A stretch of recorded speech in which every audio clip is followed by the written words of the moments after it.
નમસ્કાર દર્શક મિત્રો, આપ જોઈ રહ્યા છો કાનાબાર ન્યૂઝ. રાજુલા શહેરમાં શ્રી સમસ્ત બાબરિયાવાડ ગુર્જર પ્રજાપતિ સમાજનો સમૂહ લગ્ન ઉત્સવ કાર્યક્રમ ભવ્યથી ભવ્ય રીતે ઉજવાયો. આ કાર્યક્રમમાં એક દીકરી વિશે જે શબ્દો બોલી એ શબ્દો ખરેખર સાંભળવા જેવા છે. ત્યારે આ આસ્થા ટાંક નામની આ દીકરી વિશે એક નાની એવી વાત કરી અને આ વાતથી સૌ કોઈ લાગણીસભર દ્રશ્યો જોવા મળ્યા. ત્યારે સૌ કોઈ બોલી ઉઠ્યા, વાહ! તો આવો સાંભળીએ કાનાબાર ન્યૂઝના સથવારે આ દીકરીના એક નાના એવા શબ્દો. સૌ પ્રથમ તો આ રૂડી ધરતી આજે કેટલી પાવન થઈ રહી છે કે જ્યાં સમૂહ લગ્નનું આયોજન કરવામાં આવ્યું હોય, જેમાં ઉપસ્થિત આદરણીય મહેમાનગણો, ગુરુજનો, વડીલો, માતાશ્રીઓ, ભાઈઓ, બહેનો તથા સૌ નવદંપતીઓને આ કુંભાર સમાજની દીકરી આસ્થા ટાંકના શત પ્રણામ. આજની આ 21મી સદી એટલે કે વિજ્ઞાન અને ટેકનોલોજીની સદી, જેને આપણે વિચારોની દુનિયા કહીએ છીએ, આ વિચારોની દુનિયામાં આપણે દીકરીને કેટલું મહત્વ, માન કે શોભા આપીએ છીએ તેના વિશે હું કંઈક કહેવા ઈચ્છું છું. શૈશવમાં સપનામાં એ સમાયેલી દીકરી, સદહે અવતારી થયેલી એ દીકરી. આજે અહીં આપણી પાસે જ્યારે કોઈ સ્ત્રી કે મહિલાના પ્રતિભાની વાત આવે ને, ત્યારે આપણા મુખમાંથી એક કોમળ, પવિત્ર અને કરુણ શબ્દ ઉત્પન્ન થાય છે. તે શબ્દ શું છે ખબર? દીકરી. દીકરી શબ્દ જેટલો મહાન છે ને, તેટલું તેનું ચારિત્ર્ય પણ મહાન છે. ઈશ્વર તો દીકરીને એ આંગણે જ પ્રાપ્ત કરશે જ્યાં ગુલાબની મહેક અને મોગરાની મહેક, જ્યાં ગુલાબની ભવ્યતા અને મોગરાની મહેક કોઈ ઝાકળ બિંદુમાં એકઠી થાય ને, ત્યારે દીકરી પ્રાપ્ત થાય છે. અને દીકરીના માતા પિતાએ કેટલાય જન્મથી પુણ્ય કર્યા હશે કે તેના ઘરે દીકરી જન્મી હોય.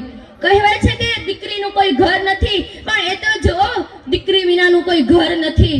વો ઘર હે ફિર ભી વો ઘર નહીં હોતા, વો ઘર હે ફિર ભી વો ઘર નહીં હોતા જહાં બેટી ખિલખિલા કે મુસ્કુરાતી નહીં. આપણે સૌ કહીએ છીએ કે અમે અમારી દીકરીને દીકરાની જેમ સાચવીએ છીએ, પરંતુ ના, દીકરીને દીકરાની જેમ નહીં, પરંતુ એક દીકરીને દીકરીની જેમ સાચવવાનું છે.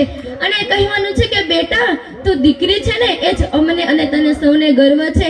ક્યોંકि બેટા તો તબ તક હોતા હૈ જબ તક બહુ નહીં આ જાતી, બેટા તો તબ તક હોતા હૈ જબ તક બહુ નહીં આ જાતી, પર બેટી તો તબ તક હોતી હૈ જબ તક અંતિમ सांस नहीं ચાલે, जब तक अंतिम सांस नहीं चले जाते. માની મમતાનું વાત્સલ્ય અને પિતાના સ્નેહનું વાત્સલ્ય, આ બંનેનો સરવાળો કરે એટલે દીકરી દયાનું વાત્સલ્ય. આપણે આ પૃથ્વી પર કોઈ માણસનું સહજીવન કરીએ, જ્યારે માના સ્વરૂપે કોઈ દીકરીનું સહજીવન થાય, કોઈ નાની માનો ખેલ નથી. જ્યારે પ્રેમ, તાકાત અને કરુણ અને દયાની પરિપક્વતા જે સ્ત્રીમાં આવે ને, ત્યારે ઈશ્વર તેને માતા પદ આપે છે. અને શૌર્ય, સાહસ અને તાકાતની પરિપક્વતા જે પુરુષમાં હોય ને, ત્યારે ઈશ્વર તેને પિતા પદ આપે છે અને પછી દીકરીને ઘડે છે. જ્યારે દીકરાને પૃથ્વી પર મોકલે છે, ત્યારે કહે છે કે જા તારા બાપને મદદ કરજે. પરંતુ જ્યારે દીકરીને પૃથ્વી પર મોકલે છે ને, ત્યારે એમ કહે છે કે જા તારા બાપને હું મદદ કરીશ. એટલે તો કહેવાય છે ને, દીકરીનો બાપ ક્યારેય દુખી નથી હોતો. પિતા કા ગુમાન હોતી હૈ બેટિયા, પિતા કા गुमान होती है बेटियां, जिंदा होने की पहचान देती है बेटियां, जिंदा होने की पहचान देती है बेटियां. તેમાં દીકરીના પિતાની હાલત કેવી હોય છે ખબર? દરેક પિતા પોતાના પુત્રને મારી કે ધમકાવી શકે છે, પરંતુ તેમની દીકરી તેના પિતાને કહે કે પપ્પા, મારે તમને કંઈક કહેવું છે, ત્યારે પિતાની હાલત ગરમ તવીમાં પડેલા માખણ જેવી થઈ જાય છે. એ જ દીકરી જ્યારે સાસરે જાય ને, ત્યારે એની વિદાય વખતે તેના ઘરની દિવાલ પર તેની કુમકુમ કેરી આંગળીઓ પાડે છે. ઘરમાં સહપરિવારને મળે છે, તેના મમ્મી, કાકા, કાકી, ભાઈ, બહેન, દાદા, દાદી. પરંતુ છેલ્લે કોને મળવા જાય છે ખબર? તેના પિતાને. એનું કારણ શું છે ખબર? તે દીકરીને ખબર છે કે મારા બાપને મળ્યા પછી કોઈને મળવા જેવું નથી, મારા બાપને મળ્યા પછી કોઈને મળવા જેવું નથી. ત્યારે દીકરીના બાપના આંખમાંથી તો આંસુ વયા જ જાય. પછી ભલે ને ત્રેતા યુગના રાજા જનક હોય કે આધુનિક યુગના કોઈ પિતા હોય. કલ जिसको उंगली पकड़कर चलना सिखाया था तुमने, आज उनको ही बिठा दिया डोली में तुमने, आज उनको ही बिठा दिया डोली में तुमने. झरमरती झरमरती राखे इस सपनों લીલુંછમ, झरमरती झरमरती राखे इस सपनों લીલુંછમ. દીકરી મન ગમતું ગીત હોઠો પર સદાય રહે, દીકરી મન ગમતું ગીત હોઠો પર સદાય રહે. આવી જ દીકરી ઘરને આંગણે જન્મ લે, ઘરના આંગણાનું પતંગિયું બનીને તેના ફળિયાને મહેક આપે. તેનો કોયલ જેવો અવાજ આપણા કાનોમાં ગુંજ્યા કરે. તે મોટી થાય, ભણે ગણે, કોલેજે જવા લાગે, તેમના સપના પૂરા કરવા લાગે, મમ્મી પપ્પાને પરફેક્ટ દીકરી બની જાય. ત્યારે એવું લાગે કે મારી દીકરી મોટી થઈ ગઈ, ત્યારે એવું લાગે કે મારી દીકરી મોટી થઈ ગઈ. ત્યારે એ જ દીકરી થોડા સમયમાં હાથે મહેંદી મૂકી સોળે શણગાર શોભી સાસરે ચાલી જાય છે. હાથે મહેંદી મૂકી સોળે શણગાર શોભી સાસરે ચાલી જાય છે. ત્યારે એ દીકરી બે ગુણની શોભા વધારતી જાય છે, એક તો પિયર પક્ષ અને એક સાસરિયા પક્ષ. તો પણ દીકરી સાસરે જાય ને તો પણ કેટલાક બંધનોથી બંધાઈ જાય, તેની માથે કેટલીક જવાબદારીઓ આવી જાય. અને માની નિંદાએ આવેલી દીકરી ક્યારે માના સ્તરે પહોંચી જાય છે ને એ તો ખબર જ નથી પડતી. બસ દીકરીના જન્મ અને મૃત્યુ વચ્ચેની આટલી જ સફર હોય છે. बहुत छोटा सफर होता है बेटी के साथ हमारा, बहुत छोटा सफर होता है बेटी के साथ हमारा, और बहुत कम वक्त गुजार लेती है बेटियां हमारे साथ, और बहुत कम वक्त गुजार लेती है बेटियां हमारे साथ. આપણે સૌ કહીએ છીએ કે દીકરી પારકી થાપણ છે, દીકરી સાપનો ભારો છે. નથી દીકરી પારકી થાપણ કે નથી દીકરી સાપનો ભારો, તો દીકરી તો સૂર્યોદયનું પહેલું કિરણ અને સૂર્યાસ્તની આથમતી સંધ્યા છે. દીકરી બપોરનો મીઠો તડકો ને રાતે ચાંદની રોશની છે. તો પણ અત્યારે કેટલીક જગ્યાએ સ્ત્રી ભ્રૂણ હત્યા જોવા મળી રહી છે. તેની પાછળ આપણે જવાબદાર નથી, આપણો પરિવાર જવાબદાર નથી અને આપણો સમાજ પણ જવાબદાર નથી.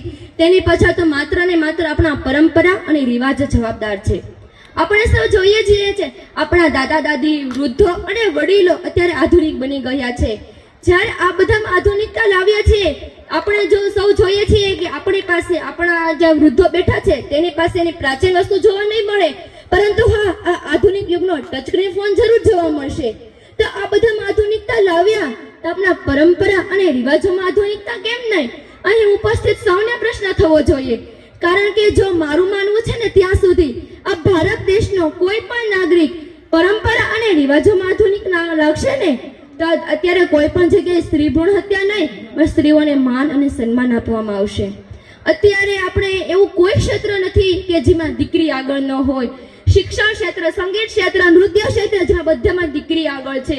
નારી તું નારાયણી, આજની નારી સૌ પર પડી ભારી, આ બધી પંક્તિ આજે સિદ્ધ થવાને આવી છે. તો પણ અત્યારે કેવું સ્ત્રીઓને કેવું કહેવામાં આવે છે કે તું આ છે, તું તે છે, પરંતુ ના, દીકરી નારી તું નારાયણ, તે વાક્ય આજે ખૂબ જ સિદ્ધ થયું છે. બેટી કી મોહબ્બત કો કભી અજમાના મત, બેટી કી મોહબ્બત કો કભી અજમાના મત, ક્યોંકि ये फूल है उसे कभी रुलाना मत, क्योंकि वो फूल है उसे कभी रुलाना मत.